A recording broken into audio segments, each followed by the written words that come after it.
I bought the Razer Nari Ultimate quite a while ago, and actually it was a lot closer to its release date, if I'm not mistaken. It was back in God knows when, but I've had a change of heart when it came to this headset after using it for so long, and today I'd like to talk about whether the investment for Hypersense was actually worth it in the long term, and if you should continue bothering to invest in Razer headsets overall. So with that said, let's dive in.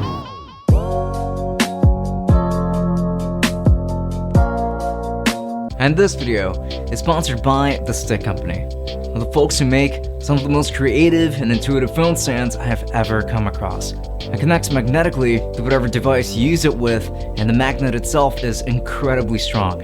And the IM stand is currently a prototype that will soon be realized into a final product, but I always use this as a phone stand for streaming to hold it up so I can keep up with my chat, as it sometimes gets a little bit difficult, and sometimes just as an extra grip for when I'm going fully handheld, or just as a solid kickstand that'll hold up even the heaviest of devices or tablets. This is by far one of the best phone stands I have ever come across. You can get the IM stick and keep an eye out for the IM stand through the links below, and make sure that you use the code TechSummit10 for 10% off your next purchase.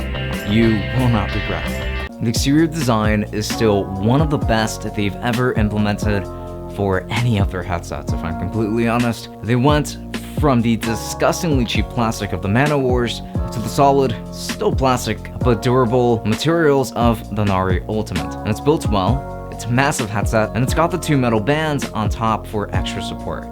They're designed very well, in my opinion, if you don't mind the size that is, and it might even fit you better because of that. I'll get into that soon too. And as for buttons and ports, volume controls for the headset itself, and a slot for the included Bluetooth dongle on the right. And on the left, you've got a headphone jack, a micro USB port for charging, a power button, volume controls for the mic, and a mute switch. Also, you'll find the microphone itself, and it's retractable too, which I really enjoy. And as for comfort, the spell kind of wore off when it came to this particular category. And the cooling gel infused ear cuffs have held up very nicely and still feel really nice, and they're just in fantastic condition after so long of using them.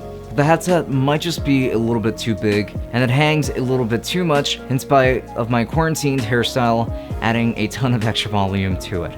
I can wear these for 2 hours or so rather comfortably, but I will start to feel it in my ears for sure after some time, so I wouldn't love using these or this pair for long sessions, if I'm completely honest. And it's not just for this reason, and I will get into that very soon, as that is exactly what is coming up a little bit later. However, onto the microphone quality. This is what the microphone sounds like, as you will be able to tell. I'm sure that you can tell that it doesn't sound very good. It sounds pretty bad, if anything. I mean, it's okay as an option, but I would absolutely invest in a separate microphone if I'm completely honest, because the microphone here is just garbage. And now, this is when things start to get a little bit more complicated. Razer has a reputation for having pretty bad sounding headsets, but I don't necessarily agree with that, at the very least in regards to the Razer Nari Ultimate. I think that these sound pretty good. They're very rich in bass, a lot of it for sure, even if they're not perfect for all sorts of activities. I would never edit with these, now that's for sure, but I would totally play any game wearing these, and I think that the quality of the sound for you will vary greatly because of this next section. And that actually has to do with the built-in equalizer. And this built-in equalizer is going to be found through Razer Synapse, which is a separate piece of software.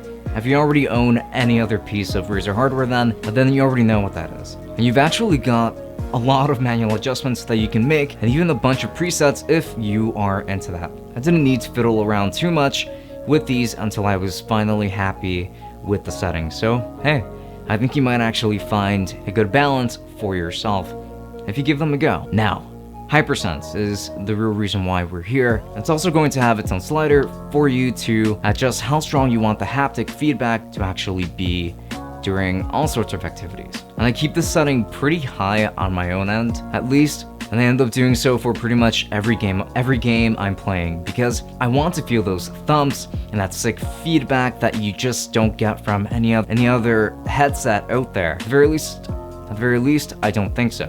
It's awesome for just getting a good sense of intensity of the current action occurring on screen. Even if you're just watching movies or listening to music or that sort of thing, it doesn't have to be in just gaming. However, this is a gaming headset. We're going to stick to that. And like, just imagine like feeling an explosion happening behind you, or the impact of your heavy weapon on an enemy feeling much more impactful just because of those vibrations. And it's really cool, but I would immediately turn the setting off entirely if I'm chatting with others, because if you don't want people's voices to trigger the haptics and completely muddy the sound fidelity for you, because that just sucks. It's not perfect, even today, as these haven't improved so much, even through minor software updates or anything of the like, but it's still a really cool thing to have, and it is still a pretty unique feature, as far as I know. And now, remember that part about me not wanting to wear these for long periods of time, or long play sessions overall? Well, that's because I found that even when you turn the RGBs off, you just get pretty poor battery life that will only last a couple of hours, and well, that is just going to lead me directly into my complaints. And the first one is obviously going to be in regards to its battery life. Battery life, as I mentioned, so bad, it just results in me getting a bunch of beeps warning me that the battery is in the middle of dying. While I appreciate knowing this to an extent, I hate how often and recurring this is, because the battery life just sucks and it feels like it always has to give me that warning. All of the features that make this set special severely drain the battery life on these, and that's honestly a shame. I wish that this headset was more adjustable too, and hopefully for people with smaller hands like myself. And the microphone could be much better than it currently is. It's just pretty bad right now. While this part isn't necessarily a complaint, I still stand by the idea of Hypersense becoming more directional. Like if the haptic could trigger on one side of the headset to signify that all the action is actually taking place behind you, or something like that. However, the entire headset just vibrates every time that something impactful happens. And as cool as it is, it would just be cool if you had that directional feedback instead. I think it would just make things so much more immersive, as this is a pretty cool headset. And this headset is far from perfect, and I don't recommend it for everybody. The launch price was pretty high at around $200, but I do really like Hypersense, even if it could be better.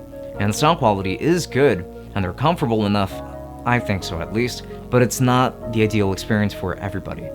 As a gaming headset, I would recommend this only if you want to try Hypersense, because I do believe it is worth a go. And if not, I would look into the other Nari models, or just a different brand overall. I can't fully recommend it, but I can vouch for them still being pretty cool, even after so long. But truth be told, I've switched entirely to cheaper headphones that sound much better than these, and a separate microphone, even if I've lost out on Hypersense by doing so.